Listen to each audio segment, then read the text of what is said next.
Muchas gracias. Buenos días, ya buenas tardes.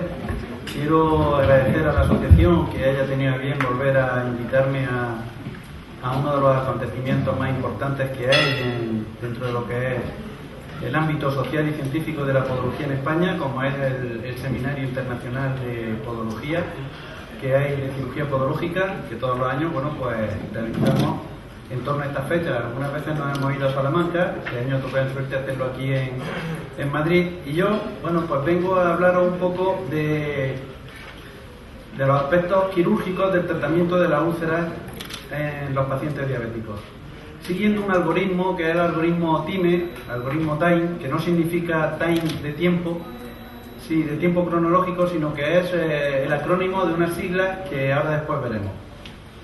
Este es un algoritmo que describió el doctor Vicent Falanga en una revista muy prestigiosa, que es la revista de Lancet en el 2005, y lo que intentó fue hacer un algoritmo para el tratamiento de la úlcera fundamentalmente por presión.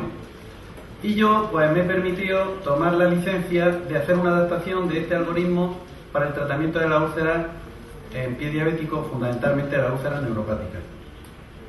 Antes de abordar el tratamiento de las lesiones, tenemos que tener en cuenta una serie de cuestiones y hacer una valoración del aspecto básico del paciente, no solo de la úlcera en sí. Estamos hablando de pacientes diabéticos y tendremos que hacer unas valoraciones del estado general del paciente previas al tratamiento que queramos instaurar.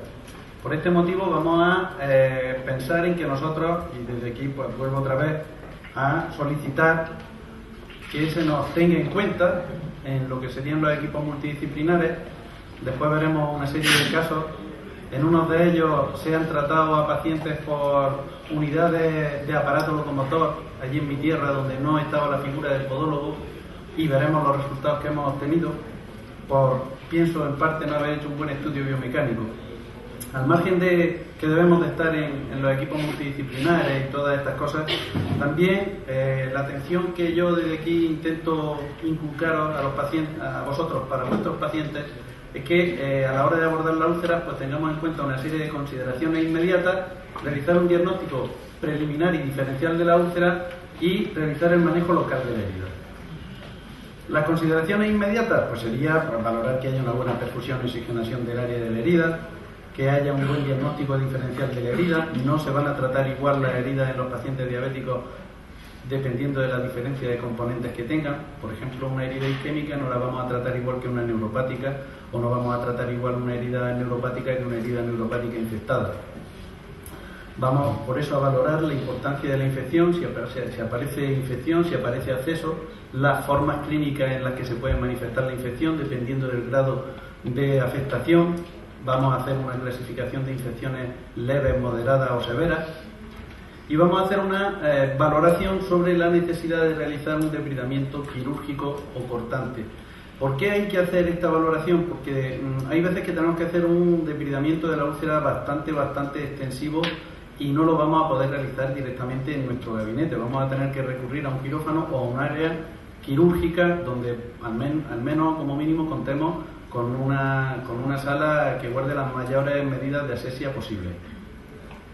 El diagnóstico preliminar, cuando nos encontramos ante una úlcera, sobre todo y fundamentalmente si presumimos que puede haber cierto grado de infección, vamos a realizar una biopsia para el cultivo y luego sobre ese cultivo se realiza el antibiograma. Vamos a realizar el estudio neurológico del paciente con el monofilamento, con el diapasón, etcétera, etcétera. El estudio vascular, donde vamos a hacer una valoración del Doppler. Es muy importante, en este caso, cuando hablemos del Doppler, es muy importante el índice de Yao. El índice de Yao en el Doppler nos va a hacer a nosotros una presunción de posibilidad de cicatrización de la úlcera. Y si nosotros nos encontramos al hacer un índice de Yao que es inferior al 0,75%, sabemos que las posibilidades de cicatrización van a disminuir mucho. Y si nos encontramos con un índice de Yao que sea inferior al 0,5%, nos vamos a encontrar con una úlcera que difícilmente cicatrice si no se hace una revascularización o por lo menos tenga una atención por parte de un equipo de cirugía vascular. Haremos unas radiografías pertinentes para hacer una valoración del estado óseo del paciente, si existen o no calcificaciones, veremos cómo se pueden encontrar tanto las partes blandas, que serían esas calcificaciones y manifestaciones radiológicas de infección, como pueden ser infecciones necrotizantes o como pueden ser infecciones caseosantes, como una gangrena. Y también vamos a valorar si existe o no posibilidad de que haya una osteomielitis, en cualquiera de las fases, aguda, subaguda o ya crónica. También es importante tener en cuenta que si se dispone de un medidor de la presión parcial de oxígeno, eso es fundamental, porque nos va a decir cómo se encuentra la vascularización y cómo se encuentra el estado de concentración de oxígeno a nivel de tejidos muy periféricos. Pero ¿qué ocurre? Que eso, para mantenerlo en nuestras consultas, pues es un instrumento bastante caro y no nos es rentable. Pero bueno, aquí lo cito porque desde un punto de vista académico debo de citarlo. Yo diré que yo no lo tengo ni pienso tenerlo porque hablando en Román Paladino vale un pastón y no le voy a sacar ningún provecho. También, como es fundamental, pues realizaremos unas pruebas analíticas de sangre y aquí nos vamos a fijar fundamentalmente en dos parámetros. Aparte de la glucemia, vamos a mirar fundamentalmente lo que sería la hemoglobina glicosilada. Según la Asociación Americana de Diabetes, recomienda que no se supere el 6,5% de hemoglobina glicosilada, porque eso nos va a indicar que el paciente se mantiene en condiciones óptimas, todo lo que sea superar ese 6,5%. Es muy difícil que encontremos a pacientes diabéticos y sobre todo a nivel o en el ámbito rural que tengan unas glucemias por debajo porque hay unas recesiones dietéticas importantes. Estamos olvidando la dieta mediterránea, nos estamos comiendo demasiada hamburguesa, demasiada grasa, demasiados hidratos de carbono y al final pues eso está haciendo que esta hemoglobina glicosilada en estos pacientes diabéticos pues no se mantenga en condiciones como nosotros deseamos. Hablando ya de las úlceras propiamente dichas, pues vamos a hacer una valoración y vamos a realizar el diagnóstico diferencial de la úlcera neuropática. Lo más común es encontrarnos con úlceras, de la úlcera diabética, lo más común es encontrarnos con úlceras neuropáticas, pero siempre es fácil también que aparezca algún componente isquémico o algún componente cuando menos infeccioso. Por eso en muchas ocasiones nos encontraremos con úlceras de tipo mixto. Es muy difícil encontrar úlceras isquémicas puras en pacientes diabéticos, porque es muy difícil encontrar pacientes diabéticos con una arteriosclerosis importante, que sería la transcripción clínica de ese proceso isquémico, sin que previamente haya un componente neuropático. Es muy fácil, por ejemplo, en pacientes fumadores o incluso en pacientes con enfermedades metabólicas, otro tipo de enfermedades metabólicas o enfermedades de Reiter. Es muy importante que eso sí que tengamos en cuenta, que ahí sí es fácil que nos encontremos con un componente isquémico puro, pero en los pacientes diabéticos es realmente poco probable. ¿Cómo vamos a realizar el diagnóstico y diferencial de la úlcera sin necesidad de recurrir a aparataje caro? Pues nos vamos a fijar en varios parámetros que podemos hacer perfectamente en nuestra consulta y no, como digo, no vamos a tener que recurrir a aparataje caro. Vamos a valorar la temperatura, el pulso, el color de la piel, el aspecto de la piel, el aspecto de la lesión, los bordes de la úlcera, si existe o no dolor y el pronóstico. Solamente con estos parámetros ya podemos realizar un pronóstico más o menos y que si lo hacemos con cierto cuidadín, pues va a ser bastante aceptado, ¿no? La úlcera neuropática, como no hay alteración a nivel vascular, pues la temperatura es caliente, los pulsos son presentes, el color de la piel suele ser normal, existe vello, todo lo que son los anejos cutáneos están bien conservados, las uñas están bien. Las lesiones que aparezcan van a ser de aspecto inflamatorio, con un borde de la lesión, con ese anillo, ese ring hiperqueratósico, esa hiperqueratosis reactiva, porque en definitiva obedecen a un exceso de presión, y no va a haber dolor, porque hay una neuropatía con una pérdida de la sensibilidad proteccionista, a excepción de aquellas úlceras en las que existe infección. Y me podéis decir, bueno, y aunque existe infección, si hay una abolición de la sensación proteccionista, ¿qué es lo que ocurre? Pues que por efecto de la toxicidad del germen, o por efecto ya no solo de la toxicidad del germen, sino de los planos profundos que afecte la infección, sí que puede aparecer dolor. El tratamiento pues suele ser bastante sencillo, hay que descargar la úlcera. Dice, hace poco oí que había en Estados Unidos le estaban poniendo muchas flores al podiatra que es Armstrong, porque decía que las úlceras neuropáticas se curaban descargando. Pues eso lo sabemos, por lo menos aquí en España de toda la vida sabemos que si nosotros no descargamos una úlcera neuropática, esa úlcera nunca se va a curar. Podemos poner las maravillas que queramos en cuanto a productos farmacológicos, pero no se va a descargar, no se va a curar. Fundamental la descarga, luego ya vendrán otras cosas y es muy favorable el pronóstico. La úlcera isquémica, pues como no hay vascularización, pues serán la temperatura del pie fría, los pulsos estarán débiles o ausentes, la piel será blanquecina, etérea muy característica, la piel seca, sin vello, con tendencia al agrietamiento, las úlceras serán necróticas, sin ese halo a nivel de las estructuras externas de la úlcera, sino con una capa fibrosa necrótica que va a cubrir todo el lecho de la úlcera, esa costra necrótica, como digo. El dolor va a ser presente aún sin manipulación y fundamentalmente aparecerá por la noche, porque el paciente cuando se tumba pierde el efecto de gravedad. Durante el día le duele menos porque por efecto de la gravedad la sangre llega con más facilidad a ese pie, pero por la noche lo que ocurre es que al tumbarse el paciente la úlcera le duele, y es muy significativo que el paciente nos dice: a eso de las 2 o las 3 de la mañana tengo un dolor insoportable, me despierta el dolor y me tengo que sentar, y una vez que estoy sentado y un rato sentado ya me desaparece el dolor. Es muy significativo esos datos que no necesitamos, como digo, aparataje claro, pero teniendo las cosas claritas nosotros, pues podemos valorarlo. Y el pronóstico es bastante peor el del pie isquémico que el del pie neuropático. El pie isquémico pues va a requerir un tratamiento farmacológico y muchas veces hay que realizar una revascularización, y eso por supuesto se escapa de nuestras posibilidades quirúrgicas, eso va siempre a un cirujano vascular. Aquí tenemos una úlcera claramente neuropática, con ese anillo hiperqueratósico que aparece alrededor, ahí lo vemos claramente, con el lecho más o menos limpio, úlcera que no se ve infectada, úlcera que con una descarga cura, si no se descarga no va a curar nunca. Aquí tenemos una úlcera de componente mixto, aspecto neuropático y aspecto también de tipo isquémico. Nos damos cuenta que en el centro aparece una necrosis también del lecho de la úlcera como consecuencia de la isquemia que aparece. Pero también vemos aquí en el borde ese aspecto un poco hiperqueratósico que suele aparecer en ese tipo de úlcera. Y aquí ya lo que vemos es una úlcera, de tipo necrótico total, con esos componentes que decían que va a tener muy difícil resolución. ¿Cómo vamos nosotros a manejar una úlcera una vez que ya hemos hecho todas estas consideraciones previas? Yo decía, pues aplicando lo que conocíamos con el nombre de algoritmo TIME, que no es ni más ni menos.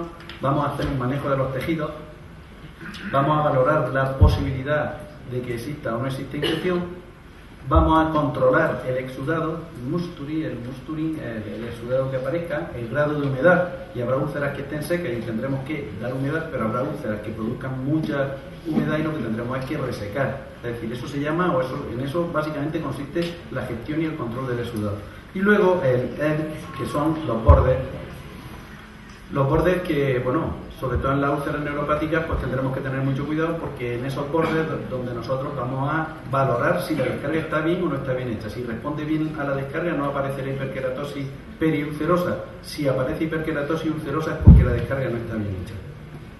El depridamiento. Aquí tenemos una úlcera neuropática con un contenido esfacelado importante en el lecho, con unas hebras, que eso, como no sea con el bisturí, un día se quita un poquito, otro día se quita otro, no vamos a poder llegar nunca a dejar un tejido de granulación en el centro, que es lo que a nosotros nos va a decir que la cosa va bien. Si os dais cuenta, cambia mucho una úlcera de un punto a otro. Aquí vemos una fascitis necrotizante de un paciente que tuve que atender.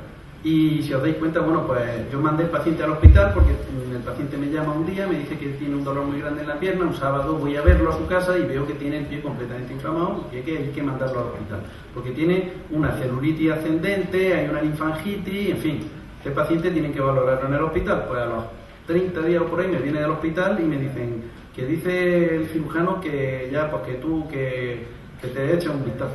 ¿Qué hago, mamá? Yo no sé qué sé, pues me eche un vistazo. Pues el vistazo fue bueno. Lo primero que hice fue llevarme mi aparataje, que no hace falta mucho para limpiar una úlcera, no hace falta tampoco mucho aparataje, sino tener buena mano y mucho cuidado, y hacer un depridamiento. En este caso, depridamiento cortante ¿de qué? Pues de todos aquellos esfacelos que veíamos alrededor. Estas fotos, curiosamente, aprovecho para decir lo que me la hizo mi hija, que por ahí anda, que ya apuntaba a manera, porque por lo menos no se mareaba ni le daba asco al ver estas cosas. No como mucha gente que al verlo pues tiene cierta repulsión. Pues cogemos esos esfacelos con las pinzas, con cuidadillo, con las tijeras, pim pam, y lo vamos limpiando. La evolución de la úlcera pues no fue lo favorable que nosotros esperábamos al principio. Yo creía, bueno, esto cuando lo limpiemos y le pongamos aquí su poquito apósito maravilloso de los laboratorios, ya verás. Pero claro, ya vemos que empieza por esta zona de que sí empieza a aparecer esos puntillos negros. Y es que, claro, tendón que está expuesto, tendón que se va a deshidratar con muchísima facilidad y tendón que se va a necrosar, porque además la vascularización es por inhibición, por la vaina tendinosa que queda al aire y tararí que te vi, como se suele decir. Entonces, claro, la cosa fue mal. ¿Qué hay que hacer? Fijaros que no está mal el tejido de granulación que aparece a los alrededores, aquí todavía nos queda esfacelo, pero ya mirar cómo por aquí ya se va notando la cicatrización de la úlcera por esta parte de aquí así, es decir, que ya la úlcera se va haciendo cada vez más pequeña. Pero ahí había una cosa que nos estaba estorbando y eran esos tendones secos. Bueno, pues los tendones secos se quitaron y una vez que se quitaron los tendones secos empezamos y seguimos con el tratamiento al paciente y mirar cómo poco a poco fuimos obteniendo el resultado deseado. Y esto fue hace poco tiempo, hace unos días, allí en mi consulta que vino pues prestar a sus cuidados ortopodológicos. Fijaros la cicatriz de la úlcera y esto pues hay que mucha dedicación, no ponerse nervioso, conservar la confianza del paciente. El paciente se pone en tus manos siempre que previamente firme un consentimiento informado. El paciente es un paciente pelota, me refiero a pelota no que sea pelotillero, sino que es como una pelota que tú la tiras al cirujano y te la devuelve, la tiras al vascular y te la devuelve, la tiras al neurólogo y te la devuelve, la tiras a quien la tira siempre te va a devolver la pelota. Por eso digo que es un paciente que es como una pelota de fútbol, es un balón, ¿no? Lo vas tirando y te va rebotando. Bueno, pues ya cuando el paciente ya no queda más remedio, pues te viene. Ahora tengo otro que os voy a presentar ahora después, que es un pie de Charcot, que también de la marinera. Aquí tenemos otro pie de Charcot, que aparece ahí una úlcera. Esa fue el día del 12 del 2007 y la misma historia. Lo que tenemos que hacer en este caso, mirar aquí, si nos damos cuenta, aunque no aparece al aire, pero mirad en esta parte lo que aquí tenemos. Esto significa que aquí debajo hay algo que hay que destechar, hay que quitarle el techo a la úlcera, hay que ponerla a plano y de esa manera ver las dimensiones, ver hasta dónde llega y que nosotros podamos saber exactamente con lo que nos estamos encontrando. Si yo cojo y le doy aquí con un poquillo de betadine y le digo, le voy a hacer una buena descarga y lo mando a casa, nada. Aquí hay que limpiar bien y llegar hasta el fondo. Llegamos hasta el fondo pues de la misma cuestión, manteniendo las medidas de asepsia con nuestro pañito estéril, etcétera, etcétera. Y fijaros la concha que queda aquí y lo que ahí había. Bueno, pues esto, nada, no pasa nada. Se limpia bien, se descarga bien. Al día siguiente, a las 48 horas, vino a depridar y fijaros, volví a depridar restos que quedaban en la parte de abajo y fijaros ya aquí cómo ha cambiado el aspecto. Ya por lo menos vemos hasta dónde llegamos. Está muy reseco, pero mirar aquí, al quitar toda esa zona que había ahí, que tenía pues restos de un exudado ahí purulento, pero ya es muy agradecido el tejido, ya se ve un tejido rosa con buen aspecto. Uno de los problemas que nosotros tenemos a la hora de enfrentarnos con la úlcera en los pacientes diabéticos es la infección. ¿Y por qué son más propensos los pacientes diabéticos a padecer infecciones respecto al resto de los pacientes? Porque aparecen unas alteraciones fisiopatológicas que agravan la propensión a la infección. Por un lado aparecen alteraciones en el sistema nervioso vegetativo. Esta mañana lo estaban hablando y lo ha dicho uno de los que lo ha dicho José Luis Salcini, también lo ha dicho Pepe Valero, la importancia, y Bernardino. Todos recurrimos a la importancia que tiene el sistema nervioso vegetativo, que a nosotros nos está diciendo, es el que nos hace que nos apartemos, cuando nos van a dar con la mano, aunque no queramos, ¿no? El sistema nervioso vegetativo es un sistema que va a regular en el pie todo lo que son todo el sistema sudoromotor y el sistema vasomotor. Nosotros a voluntad no podemos sudar más o sudar menos. A voluntad no podemos provocarnos una vasodilatación o una vasoconstricción. Sin embargo existen. Y eso es por el sistema nervioso vegetativo. Hay alteraciones vasculares, microangiopatía y macroangiopatía, y hay alteraciones reológicas. Ahora después veremos las alteraciones reológicas con un dibujillo animado que he hecho aquí. Las alteraciones del sistema vegetativo, como decía, pues aparece resequedad en la piel, disminución del manto ácido y cambio en el pH de la piel. Al existir ese viraje en el pH de la piel, ahí las colonias saprófitas de células que conviven con nosotros diariamente van a cambiar y va a haber también un viraje en esas colonias, y células que en principio son saprófitas se van a convertir en células patógenas. Es decir, bacterias saprófitas se convertirán en patógenas como consecuencia de esos cambios inducidos en el pH.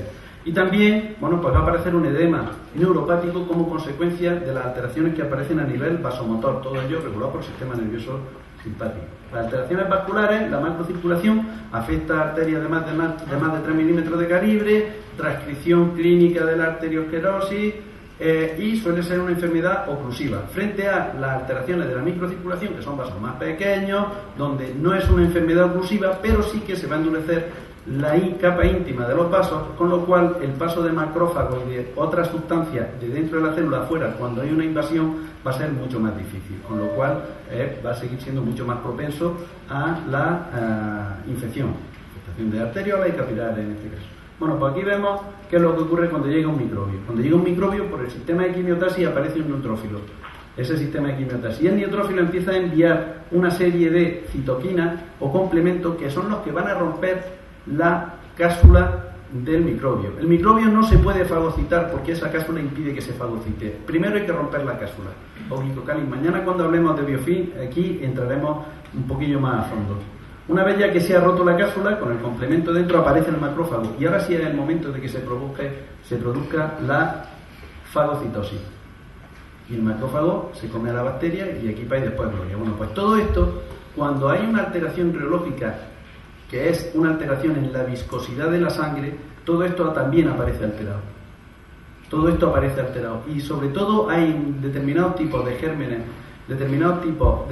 tipo de levadura, como es la cándida, que aparte de eso, la cándida, por estas alteraciones que aparecen, el complemento, estas citoquinas se llaman opsoninas y produce una sustancia que inhibe a estas opsoninas, a estas citoquinas, con lo cual es mucho más difícil que se rompa la cápsula, con lo cual es mucho más difícil que se pueda actuar ante ella. Bueno, sigamos, vamos un poquito más rápido. Vale. Aquí, por ejemplo, vemos otro caso clínico. Paciente que viene a consulta, me lo manda el médico. Dionisio, cortarle la uña a este paciente. Bueno, vamos a cortarle la uña. Y chachán, sorpresa. Aquí vemos que ya tenemos una sorpresa. ¿Qué hay que hacer en este caso? Pues limpiar. A ver qué es lo que nos encontramos. Se limpia todo y aquí, tararí que te vi, hueso. Hueso expuesto, osteomielitis, por lo menos como mínimo una periostitis. Si además estaba envuelto en esa supuración, ¿qué significa? Porque aquí ya tenemos algo feo. Lo primero que se hace, se pide una radiografía que observaréis ahí una imagen en sacabocado importante que nos viene a decir que ahí tenemos ya una osteomielitis, pero que no es nueva, que esa osteomielitis lleva ya tiempo con este paciente. Rápidamente, y ante esta situación que aparentemente el médico dice, joder, mándalo ahora mismo al cirujano, pues lo manda el médico al cirujano. El cirujano ve al paciente, lo manda al vascular, el vascular le pone un tratamiento y normalmente siempre se ha dicho que el tratamiento de elección de la osteomielitis es quirúrgico, pero a este hombre se le puso un tratamiento antibiótico efectivo y se le hizo una revascularización y curiosamente sin necesidad de hacer una amputación nos curó. Y es de esas cosas que yo todavía no me las explico, pero el paciente curó. Se le dio sangre y el paciente curó. Entonces, cuando nosotros nos vamos a dar cuenta que estamos ante una infección en un paciente diabético, la herida va a desprender mal olor, ya tenemos ahí, sobre todo hay determinados gérmenes, sobre todo si son de tipo anaerobio, van a ver mucho peor. Dolor en una úlcera que antes no dolía, como os decía, eritema y edema en el pie, supuración de la herida al presionar los bordes y presencia de linfangitis y celulitis. Y cuando la linfangitis y celulitis es ascendente, pues ya nos está dando la impresión de al paciente mandarlo al hospital, no quedaros con él, porque puede tener una fascitis necrotizante, como pasó en el caso que os he enseñado de los tendones, y podemos complicarnos mucho la vida. Y no es peor podólogo el que más derive al hospital, ni mucho menos. Al hospital hay que derivar cuando se debe derivar. Y el paciente, y no hace falta, vamos a ver, si vosotros lo mandáis a su médico de cabecera y le dice el médico de cabecera, hazle un volante para que se vaya al hospital, pues muy bien. Pero si no, que el paciente a sí mismo, conforme está, le hacéis vosotros una nota y que se vaya a la puerta del hospital. Y si en la puerta del hospital lo ve un médico y el médico lo echa a la calle, cuando vea vuestra nota porque diga que no necesita hospitalización, si a ese paciente le pasa algo, el responsable ya no eres tú, ya es quien no lo ha hospitalizado. Debemos de procurar siempre disminuir la carga bacteriana, controlar la infección y tratar esa infección. Mañana hablaremos algo de tratamiento de infecciones en podología y tratamiento de infecciones en cirugía. También veremos una lista de antibióticos más o menos así para andar por casa, valga la expresión, que yo estoy utilizando. La gestión del exudado, lo que decía antes, es muy importante. ¿Por qué? Porque tenemos que controlar el grado de humedad. Vamos a controlar el exudado y el edema.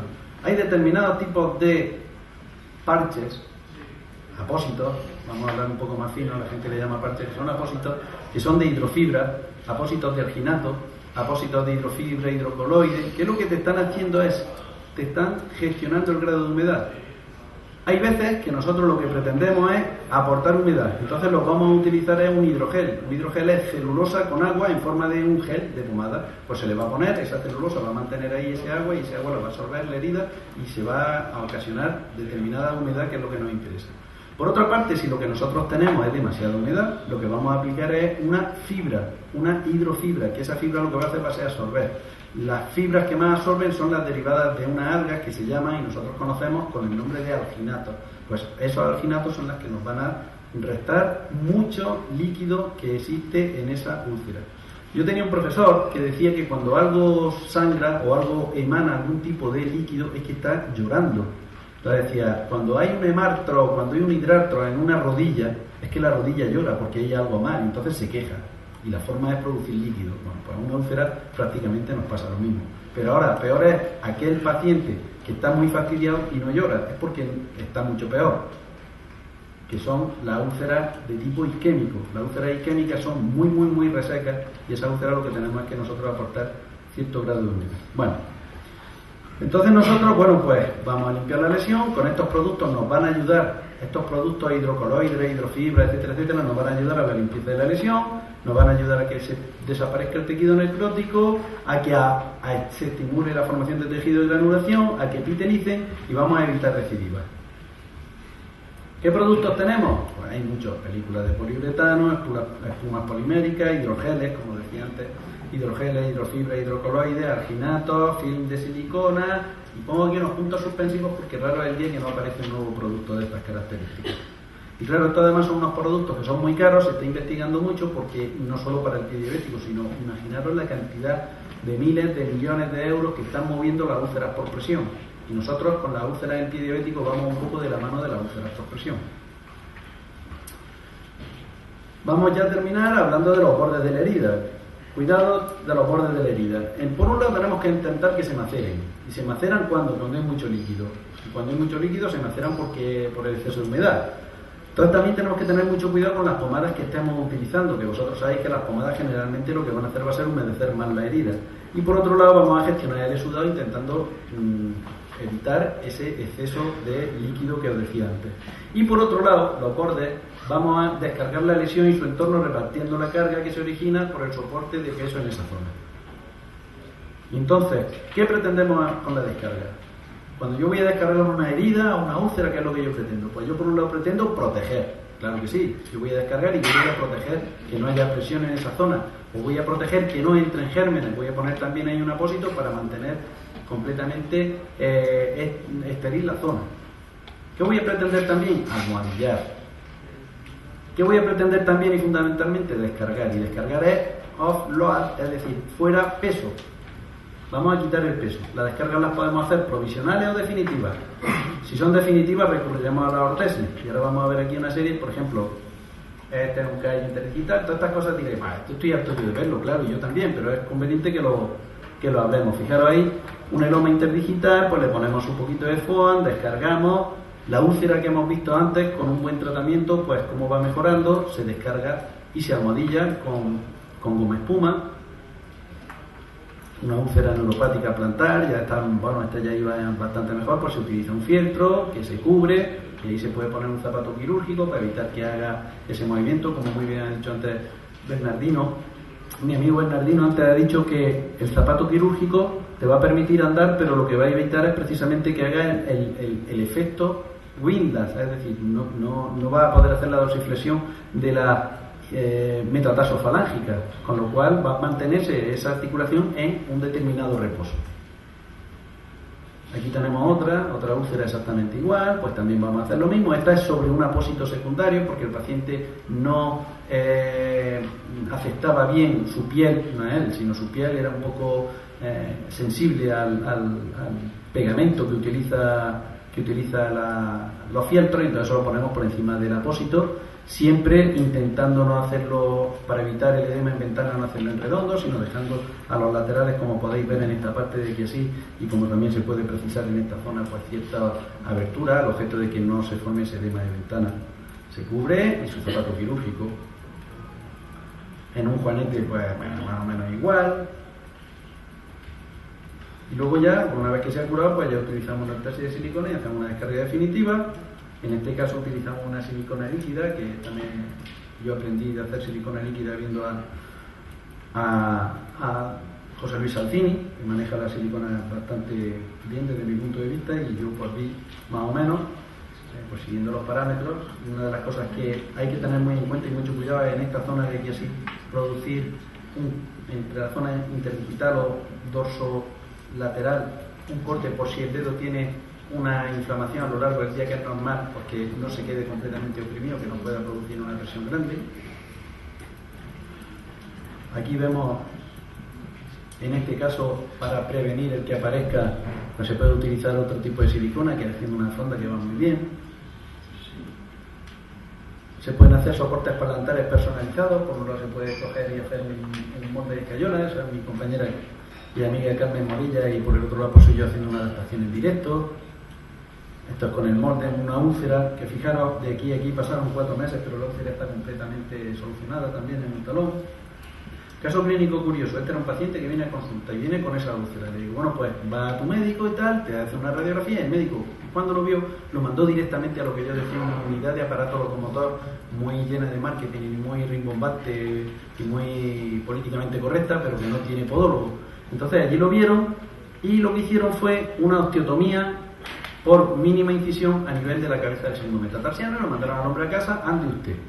Bien, el hombre viene a casa y fijaros, aquí parece ser que sí, efectivamente, esto ya, bueno, pues una hiperkeratosis, que ya la úlcera pues se va solucionando, pero si os dais cuenta aquí, veréis que hay un punto de presión y otro punto de presión, aparte de esta hemorragia que aparece aquí subqueratósica, que también nos podría complicar la vida. Y al poco tiempo, mirad lo que ocurrió, que apareció una úlcera a ese nivel.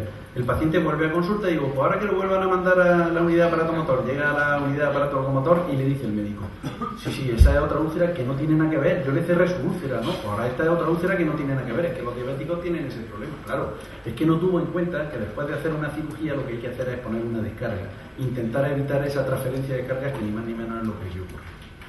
Y este caso es, y con esto ya sí es verdad que termino, este es un paciente, ahí lo veis, que esta es una foto que tomé en su casa, este es un pie de Charcot. El pie de Charcot, y ahora que estamos hablando mucho de la fascia, el pie de Charcot aparece ni más ni menos que porque hay una rotura de la fascia plantar. El colágeno se glica, hay una glicación del colágeno, pero una glicación no enzimática, es decir, por rebosamiento, tanta glucosa hay que ya entra dentro del colágeno. Ese colágeno se desnaturaliza, y al desnaturalizarse hace que se pierda la capacidad de viscoelasticidad, tanto la fascia como los ligamentos. Se pierde la capacidad de viscoelasticidad, paciente obeso, etcétera, etcétera, y hace al final la fascia, ¡pum!, y se rompe. Se rompe la fascia y se rompen los ligamentos. Entonces viene el colapso de la articulación. El colapso de la articulación que hace que haya una sobrecarga en esa zona.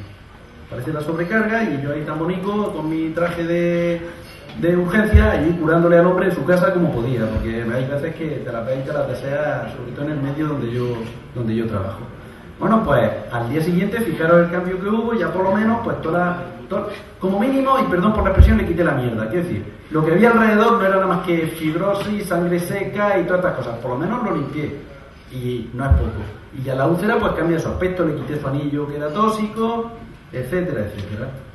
Bueno, pues el paciente siguió. Esto fue una prueba que le hice, que es lo que se llama el probing tubón, que es para ver si hay una fístula y hasta dónde llega la fístula. Con una pinza, estéril por supuesto, pues vi la distancia que tenía y era considerable, por ahí tenía también la foto.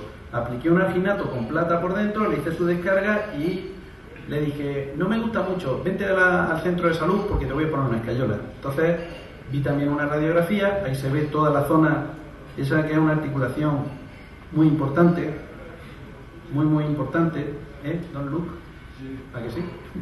Entonces ahí se ve que aparece el colapso y justamente, si os dais cuenta, cuando vemos la imagen lateral del paciente, mirar, bueno, eso fue cuando le puse ya la escayola, pero en la imagen que habíamos visto antes justamente es esa zona, esta zona de aquí así, es la que tiene el colapso mayor abajo y donde mayor presión tiene. Le puse su escayola. Una vez que está seca la escayola, se corta, o sea, todo esto se hace prácticamente en el mismo gesto. Aquí, una vez ya que se ha secado la escayola y que ha endurecido, entonces ya se corta para evitar que haya exceso de presión y se le pone un vendaje con una venda normal y corriente a esa escayola.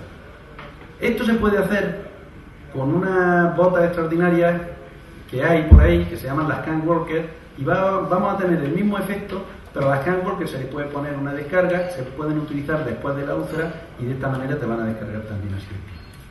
¿De acuerdo? Y ya para terminar, y ahora sí es verdad, ¿por qué no cicatrizan las heridas? Porque existe infección, porque la descarga es insuficiente o porque existe un fallo de isquemia. ¿Y os acordáis cómo hemos empezado todo?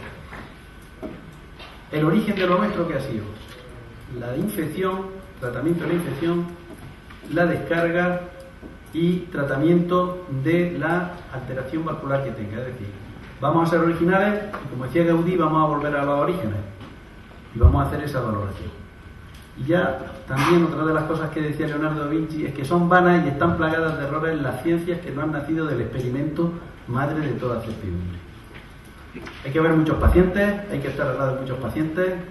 Tenemos que olvidarnos muchas veces de que estamos de fiesta o que no estamos de fiesta, y cuando nos requiere el paciente, muchas veces hay que ir al paciente aunque no nos guste, pero nuestra profesión, perdonadme que lo diga y quien no sea creyente, pero viene a ser casi como un sacerdocio, y más en las circunstancias en las que nos encontramos, que estamos solos ante la ley, estamos solos y el paciente es nuestro y no hay otro compañero de servicio a quien derivar, sino que lo tenemos que ver nosotros y tenemos que, bueno, pues trabajar mucho con él. ¿De acuerdo? Y esto es todo. Así que muchas gracias.